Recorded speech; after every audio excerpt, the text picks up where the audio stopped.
Bienvenidos sean, en esta ocasión vamos a hablar del cerebelo. Como introducción, el cerebelo desempeña un papel muy importante en el control de la postura y los movimientos voluntarios. Influye de forma inconsciente en la contracción suave de los músculos voluntarios y también coordina cuidadosamente sus acciones junto con la relajación de los músculos antagonistas.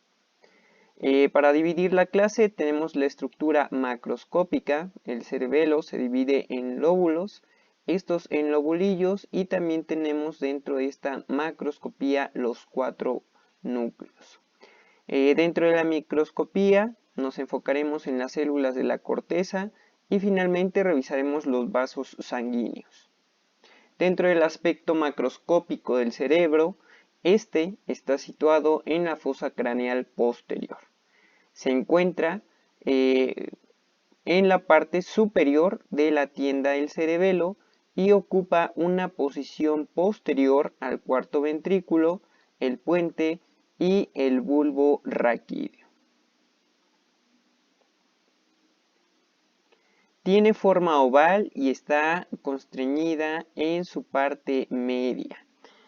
Consiste en dos hemisferios cerebelosos unidos entre sí por medio del vermis estrecho y medial. Tiene unas estructuras muy importantes que comunican con el puente, y estas son las que unen al cerebelo con la médula oblongada, llamados pedúnculos cerebelosos. También unen al puente del mesencéfalo respectivamente, y estas van a ser las que contienen las vías que corren en ambos sentidos entre estas dos estructuras. Tenemos pues el pedúnculo cerebeloso superior, el cual conecta el cerebelo con el mesencéfalo. El pedúnculo cerebeloso medio, que va a conectar el cerebelo con la protuberancia, y finalmente el pedúnculo cerebeloso inferior, que conecta el cerebelo con el bulbo raquídeo. El cerebelo se divide en tres lóbulos principales.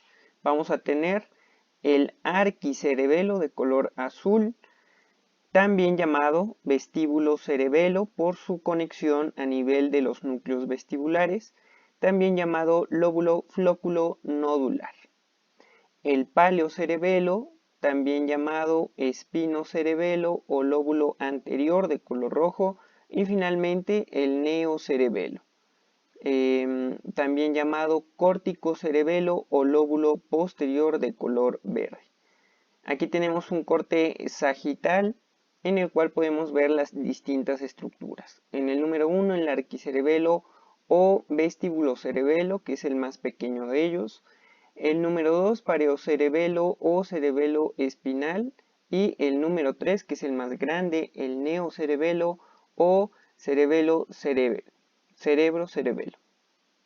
Los lóbulos están formados por otras divisiones más pequeñas denominadas lobulillos. Los lobulillos del vérmix se identifican con números romanos y se dividen del 1 al 10. La porción lateral, que es el hemisferio, corresponde a cada lobulillo del vérmix y se identifica con el mismo número romano precedido de una H refiriéndose al hemisferio. Los lobulillos 2 y 10 tienen porciones hemisféricas respectivas, y el lobulillo 1 no cuenta con la parte hemisférica. Así entonces tenemos que el lóbulo anterior, también llamado paleocerebelo, va a estar formado del lobulillo 1 al cuarto, el lóbulo posterior o neocerebelo al quinto, el lóbulo posterior o neocerebelo va a estar formado por los lobulillos sexto al noveno. Y finalmente el lóbulo flóculo-nodular, también llamado arquicerebelo, está formado por el lobulillo número 10 y su parte hemisférica correspondiente. Con respecto a las láminas, a su vez cada lobulillo está formado por una serie de crestas corticales llamadas láminas o folias. Las láminas son individuales y continuas de un hemisferio a otro y cruzan la línea media sobre la superficie cerebelosa superior. Dentro de la estructura del cerebelo vamos a tener la substancia gris, la cual va a formar la corteza cerebelar. También de substancia gris tenemos los núcleos de forma interna y rodeados vamos a encontrar la substancia blanca que también va a ser interna. A su vez la corteza la vamos a dividir en tres capas. Una capa molecular que es la más externa, una capa media, también llamada capa de Purkinje, y una capa interna llamada capa granulosa.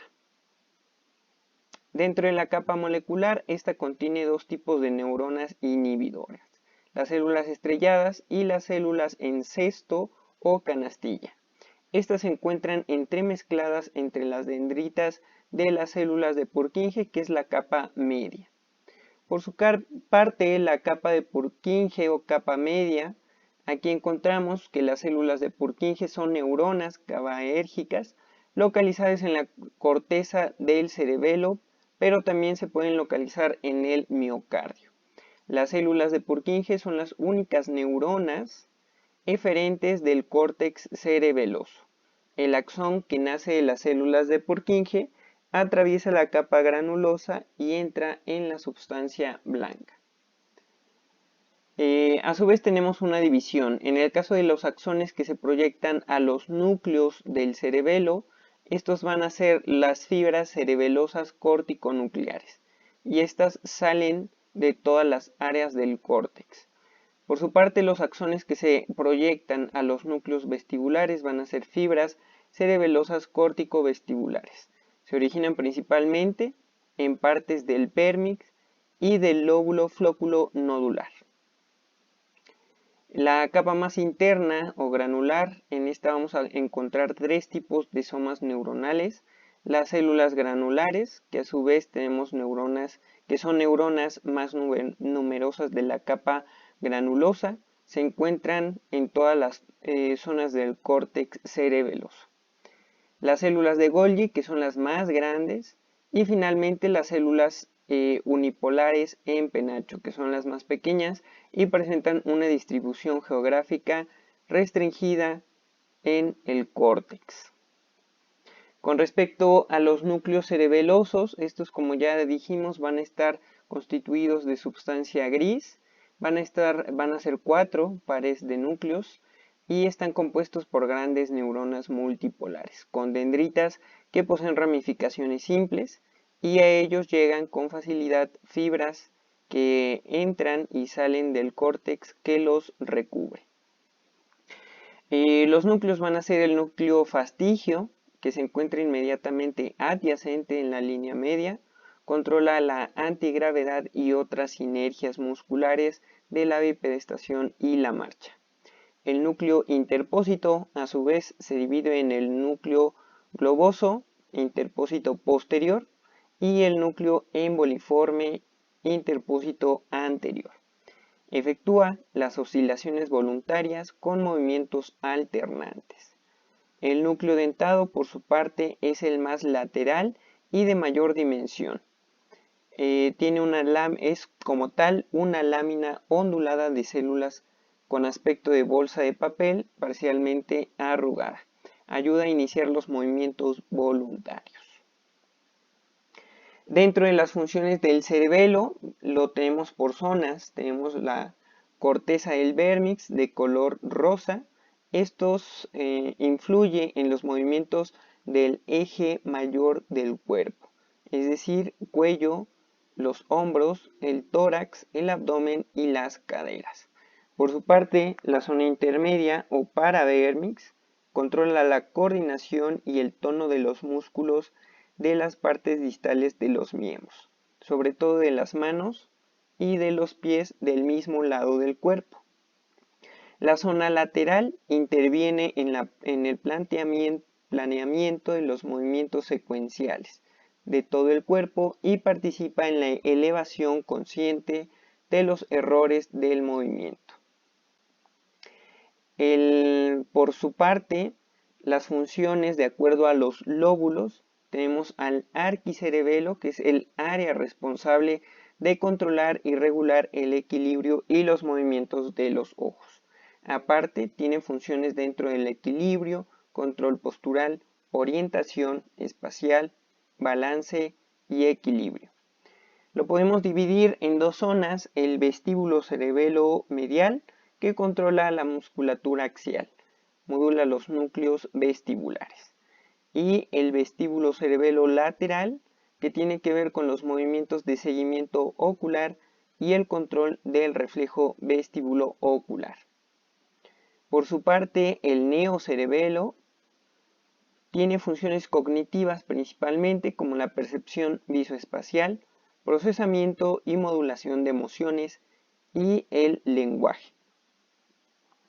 También la planificación general de actividades motrices, control automático de los movimientos voluntarios y semivoluntarios, y también en el aprendizaje motor secuencial, aprendizaje, programación y coordinación de movimientos finos.